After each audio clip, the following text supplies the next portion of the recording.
البروبليم اخويا هو الخدمه ما كايناش، هذه اول حاجه. البروبليم الثاني هو السميك في المغرب طايح بزاف، يعني الواحد اللي كياخذ واحد 2500 درهم ولا 3000 درهم شنو يقدر يدير بها؟ واش يخلص بها الكرا والماء والضوء، ولا يصرف بها على مراته، ولا يخلص بها المعيشه ديالو الماكله ديالو؟ ما يمكنش. مؤخرا بدينا كنشوفوا بزاف ديال الشباب ولاو خايفين من الزواج، ولاو كيهربوا من الزواج، واللي تقدر تكون انت واحد منهم. وفي نظركم علاش الشباب ولاو كيخافوا من الزواج؟ إذا رقم مقلق جدا يتحدث هنا عن نحو 800 حالة طلاق تسجل يوميا في المحاكم المغربية. شنو هي الاسباب اللي كتخليهم يهربوا من الزواج؟ انك تخيل من الاول داخل عليك مثلا حاله خساره ديال 5 البركات ولا كي غدير ليها علاش الزواج خالع الشباب؟ شنو واقع؟ مشاهدينا، يخاف أو يعاني كثر من الخوف من العلاقة الجنسية الحميمة دون أن يعرف الأسباب وتأثيرها. والإنسان ولا بلوس باغي ياخذ الحرية ديالو ويتصرف كيف ما بغا. واش الزواج بصح هو واحد الحاجة اللي كتخلع، اولا الخوف اللي كاين عند الشباب مبالغ فيه بزاف؟ وما كاينش الفلوس هو كل شيء. في هذا الفيديو غادي نذكروا 5 ديال الاسباب اللي كتخلي الشباب يخافوا من الزواج او يهربوا من الزواج. وكنقول لك ضروري تشاهد هذا الفيديو هذا حتى الاخر، حيتاش في الاخر ديال هذا الفيديو غادي نتعلموا كيفاش نتخلصوا من هذا المشكل اللي هو الخوف من الزواج او فوبيا الزواج. وغادي نبداو باول حاجه اللي كتخلي الشباب يخافوا من الزواج او يهربوا من الزواج، اللي هي المسؤوليه.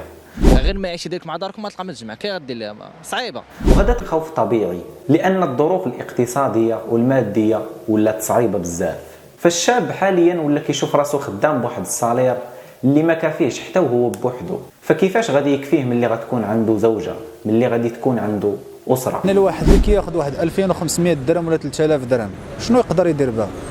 واش يخلص بها الكرا والماء والضوء، ولا يصرف بها على مراته؟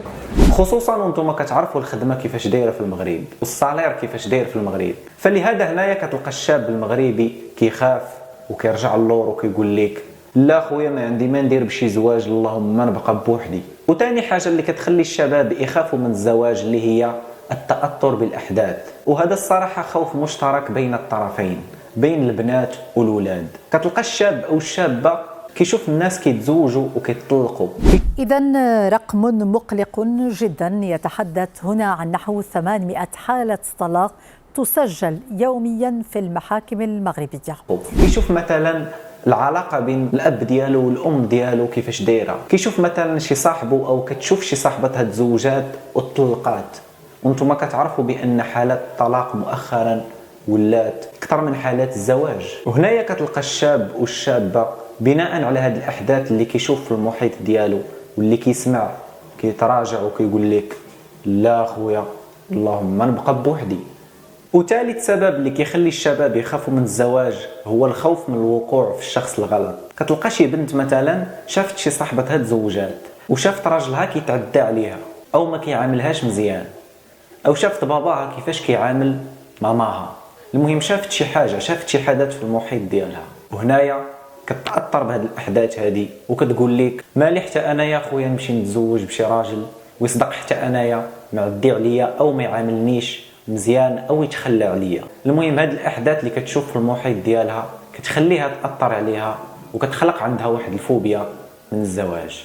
او كتلقى شي ولد شاف شي صاحبه تزوج وشاف مراته تعدات عليه او ما كتعاملوش مزيان، وكيقول لك مالي يا خويا حتى انايا نتزوج بشي وحده تكرفس عليا او ما تعاملنيش مزيان. وخصوصا نتوما كتعرفوا واحد النوع من البنات مؤخرا ولاو ما واخدينش الزواج بجديه كواحد المؤسسه ديال المسؤوليه والاولاد، بل ولاو واخدينها بحال التفليه، تزوج وتطلق عادي، او كتقول لك نولد غير ولد ونطلق ماشي مشكل، وكتبقى مورطه الزوج ديالها في النفقه وفي المشاكل. اي ولاو بحال كيشوفوا هذه المؤسسه بحال واحد المشروع اللي كيدخلوا منه الفلوس. وهذا النوع من البنات بالضبط ولاو خالقين واحد الفوبيا عند الشباب من الزواج، وبسببهم ولا كيقول لك الشاب لا خويا نتزوج بشي وحده تورطني في شي مشكل او تخربق لي حياتي، اللهم نبقى غير بوحدي. ورابع سبب اللي كيخلي الشباب والشابات يخافوا من الزواج اللي هي فقدان الحريه. والانسان ولا بلوس باغي ياخذ الحريه ديالو ويتصرف كيف ما بغا، كيقيد راسو بواحد الحاجه اللي يقدر يكون باقي ما واجدش لها باش. كتعرفوا حاليا بزاف ديال الشباب وبزاف ديال الشابات كيعيشوا الحريه المطلقه. كتلقى البنت كتخرج وقت ما بغات، كتدخل وقت ما بغات، كدير داكشي اللي بغات، والولد كذلك حتى هو كيسافر وقت ما بغا، كيدير داكشي اللي بغا. فهنايا كتقول لك البنت او كيقول لك الولد الا تزوجت راه غنفقد هذه الحريه، ما غتبقاش. وهنايا كيربطوا الزواج بفقدان الحريه وكيبالغوا بزاف في هذه القضيه هذه، وكيغلقوا عليهم ابواب الزواج وكيقول لك اللهم نبقى بوحدي. وخامس سبب اللي كيخلي الشباب والشابات يخافوا من الزواج، اللي هو واحد السبب اللي حساس بزاف واللي بزاف ديال الناس ما كيبغيوش يدوي فيه، اللي هو الخوف من العلاقه الحميميه او العلاقه الجنسيه في العلاقه الزوجيه. يخاف أو يعاني كثر من الخوف من العلاقة الجنسية الحميمة. بعض يخاف من العلاقة الجنسية. برأيك ما أبرز أسباب هذا الخوف؟ الخوف من العلاقة مبني على يا اشياء مرقت على الشخص من قبل او علاقات ما تمت بنجاح من قبل. كتلقى مثلا شي بنت عندها شي مشكل في الجسد ديالها، او مثلا فاقده البكره ديالها، او عندها شي مشكل جنسي، وهذا الشيء كيخلق عندها واحد الفوبيا وكيخليها تخاف من الزواج. وكذلك بالنسبه للولاد، كتلقى شي ولد مثلا عنده شي مشكل جنسي، او احيانا كتلقى عنده غير خوف وهمي من العلاقه الجنسيه، او عنده شي عقده نفسيه، او عاش شي تجربه فاشله في المستقبل، وهذا الشيء كيكون سبب اللي كيخليه يخاف من الزواج. ودابا غادي نكونوا ذكرنا تقريبا 5 الاسباب اللي كيخليو الشباب والشابات يخافوا من الزواج. ولكن اشنو هو العلاج ديال هذه الاسباب هذه؟ كيفاش نتخلصوا من هذا الخوف؟ وغادي نبداو اولا بالخوف من المسؤوليه. فهذا خوف طبيعي لان الانسان خلق الله بالفطره ديالو كيخاف، خصوصا فاش كتبغي دير شي حاجه اول مره لابد كيكون واحد الخوف. ولكن هذاك الخوف خليه خوف طبيعي، خليه خوف عادي، ما تخليهش يتحول لخوف مرضي، ما تكبرش الامور، ما تبالغش في الخوف ديالك. وهنا غادي نطرح عليكم واحد السؤال شباب وشابات، واش كاين شي حاجه في هذه الحياه كنحصلوا عليها بلا مقابل؟ بحال شي واحد مثلا كيقول لك انا راه بغيت الفلوس ولكن ما بغيتش نخدم. هذا تناقض، كيفاش بغيتي الفلوس ولكن ما بغيتيش تخدم؟ كيفاش غادي دير ليها؟ او شي واحد كيقول لك انا راه بغيت الاولاد ولكن ما بغيتش نتزوج، كيفاش غادي دير ليها؟ ما يمكنش. اللي كيقول بحال هاد الهضره كيتسمى بغى الشيء والنقيض ديالو، باغي الفلوس ولكن ما باغيش يخدم، باغي الاولاد ولكن ما باغيش يتزوج. ايوا راه هذا هو المشكل اللي كتعاني منه انت او انت دابا، باغي نتزوج وباغي اسره ولكن ما باغيش المسؤوليه. هنا كتسمى بغيتي الشيء والنقيض ديالو. ما يمكنش، اي حاجه بغيتيها كيخصك تدفع الثمن ديالها. بغيتي اسره، بغيتي وليدات، بغيتي زوج، خاصك تدفع الثمن اللي هو المسؤوليه. دونك الخوف من المسؤوليه هو خوف طبيعي، ولكن ما خصناش نبالغوا بزاف في هذا الخوف هذا. وغادي ندوزو دابا لثاني سبب اللي ذكرنا اللي هو التاثر بالاحداث. فهنايا خاصك تعرف باللي ما خصناش نتاثروا بالاحداث مهما كانت الاحداث اللي كنشوفوها او اللي كنسمعوا عليها، ما خصناش نتاثروا بها. الا كان الصديق ديالي مثلا تزوج وطلق، او تزوج وعيش المشاكل مع الزوجه ديالو، فانا مالي؟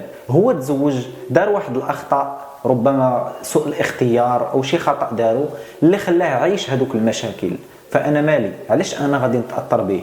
واش الفشل ديالو دليل باللي حتى انا غادي نفشل؟ لا. دونك خصني نستافد من التجربه ديالو، نشوف اشنو هما الاخطاء اللي ارتكبها ونستافد من التجربه ديالو، ولكن ما نتخلعش، ما نخليش التجربه ديالو تخلق عندي واحد الفوبيا. فمثلا الى صاحبي شرى موتور ودار به كسيده، واش هذا دليل باللي حتى انا ما خصنيش نشري موتور لانني غادي ندير به كسيده؟ هو شرى موتور دار شي خطا او كتب عليه الله يدير كسيده الله يحفظ، فانا مالي؟ وغادي ندوزو لثالث شيء اللي ذكرناه اللي هو الخوف من الوقوع في الشخص الغلط. هنايا غادي نحاولوا نتخلصوا من هذا الخوف بحاجه وحده اللي هي غادي نتبعوا القول ديال الرسول صلى الله عليه وسلم. قال للمرأة إذا جاءكم من ترضون دينه وخلقه فزوجوه، وقال للرجل اظفر بذات الدين. أي في القضية ديال الاختيار وأنا باغي نختار الشريك ديالي غادي نختار الشخص المتدين، الشخص اللي وصاني به الرسول صلى الله عليه وسلم. ولا تبعت الكلام ديال الرسول صلى الله عليه وسلم مستحيل أنني نوقع في الشخص الغلط. أكيد غادي توكل على الله وما كاينلاش نخاف من الوقوع في الشخص الغلط. إلا تبعنا الكلام ديال الله سبحانه وتعالى وديال الرسول صلى الله عليه وسلم مستحيل أننا توقع لنا شي حاجة خايبة. الرسول قال لك شكون تختار هذاك الشيء اللي قال لك الرسول، وما تخاف من حتى شي حاجه. وغادي ندوزو لرابع شيء اللي ذكرناه اللي هو الخوف من فقدان الحريه. بزاف ديال الشباب والشابات كيربطوا الزواج بفقدان الحريه، كيقول لك او كتقول لك باللي لا تزوجت غادي نفقد الحريه ديالي، ما غاديش نبقى ندير داك الشيء اللي بغيت، ما غاديش نبقى نستمتع بالحياه كيف ما بغيت. وهذا تفكير خاطئ الصراحه. الزواج ما عمره كان سبب فقدان الحريه. فعلا ملي كتزوج راه كتولي عندك التزامات، كتولي عندك مسؤوليه، كتولي عندك اسره. انت كبنت ملي كتزوجي راه ما يمكنش غتزوجي وتقولي لي راه حكا بغيت نخرج وقت ما بغيت، ما يمكنش، حيت ولا عندك زوج اللي خاصك تحترميه، اللي خاصك تراعي ليه، واللي خاصك تعطيه وقت. وايضا انت كولد ما يمكنش تتزوج وتقول لي راه بغيت ندير اللي بغيت، لا، راه ولات عندك زوجه اللي خاصك تحترمها واللي خاصك تعطيها وقت. دونك الزواج ما كيعنيش فقدان الحريه، ولكن كتولي عندنا واحد المسؤوليه اللي خاصنا نلتزموا بها. واي واحد فينا تزوج كيخصو ينسى عليه الماضي، نسى العزوبيه. انت الان تحولتي من انسان عازب لانسان متزوج، يعني خاصك تنسى عليك العزوبيه وتعيش حياتك الزوجيه، نسى عليك الماضي. وهذا ما تيعنيش انك غادي تفقد الحريه ديالك الكامله، ولكن غيبقاو عندك بزاف الحوايج اللي غتقدر ديرهم، ولكن كاين واحد شويه ديال الحوايج اللي ما غتبقاش ديرهم. وغادي ندوزو الخامس شيء اللي ذكرناه اللي هو الخوف من العلاقه الحميميه او العلاقه الجنسيه في العلاقه الزوجيه. وكيف ما قلنا هذا الخوف كيكون السبب ديالو هو مشاكل جنسيه، او الانسان كيكون عاش شي تجربه سابقه فاشله وكتخليه يفقد الثقه في نفسه، وكتخلق عنده واحد الفوبيا من العلاقه الجنسيه. فلهذا الا كنتي شاب او شابه، ذكر او انثى، امراه او راجل، خاصك تعرف باللي هذا مشكل عادي جدا ويقدر يوقع لاي انسان. فاي مشكل كنتي كتعاني منه، سواء كان مشكل نفسي او مشكل جسدي، غادي تمشي وتزور الطبيب اللي مختص في المشكله ديالك، واكيد غادي تلقى الحل. ما كيخلق الله المرض الا وكيخلق ليه الدواء ديالو، لكل داء دواء. خاصك غير تخلص من الخوف ديالك او تخلصي من الخوف ديالك وتمشي وتقلب على العلاج. وحتى لهنا كيسالي هذا الفيديو هذا اللي تكلمنا فيه على الاسباب اللي كتخلي الشباب يخافوا من الزواج، واللي تكلمنا فيه على حتى كيفاش يقدر الانسان يتخلص من هذا الخوف هذا. فلهذا بغيت نذكركم بان هذا الفيديو ما جاش وجد، هذا الفيديو ما جاش وتصور غير هكذاك، هذا الفيديو خدا لي بزاف ديال الوقت وبزاف ديال البحث. فلهذا كنطلب من كل واحد فيكم شاهد هذا الفيديو انه يدعمه بالتفاعل وبالاشتراك، وما تنساش نشوفك في الفيديو الجاي. Goodbye.